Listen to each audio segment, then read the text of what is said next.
कोल्हारी ग्रामपंचायत ही सतत वादाच्या भोवऱ्यात असताना तारामती तांबोळी यांनी ग्रामपंचायत कोल्हारी व गटविकास अधिकारी यांच्याकडे 1 वर्षापूर्वी म्हणजेच फेब्रुवारी 2024 रोजी आपल्याला गावठाण जागेतून येणारा रस्ता हा संजय विर्ले यांनी अडवल्याबाबत तक्रार अर्ज केला होता।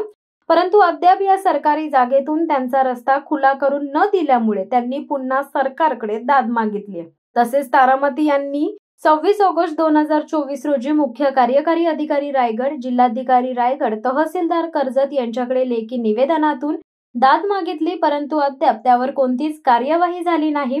म्हणून त्यांनी आपली विवंचना मांडून न्याय न मिळाल्यास उपोषणाचा इशारा दिलाय व आपली वहिवाट दाखवून बंद केलेला रस्ता खुला करून द्यावा, तसेच अर्धे केलेले कॉन्क्रीट रस्ते पुढे करण्यात यावे अशी मागणी केली आहे। ग्रामपंचायत कोल्हारे हे तारामती तांबोळी यांना न्याय देणार का, याकडे आता सर्वांचे लक्ष वेधले आहे।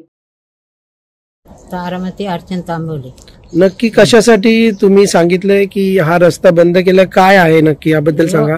ह्यो आम्हाला पूर्वीपासून रस्ता होता, पायी रस्ता, पण ह्यो आता आम्हाला रस्ता पाहिजे का, तर मना रस्त्याची जिकून तिकून कोंडरी केलेली आहे, मना रस्ताच नाही। रस्त्याचा मार्ग कोणी बंद केलेला आहे, कोणावर आरोप करताय आपण? संजय विर्ले। कुठून रस्ता बंद केलाय आणि कधीपासून बंद केलाय?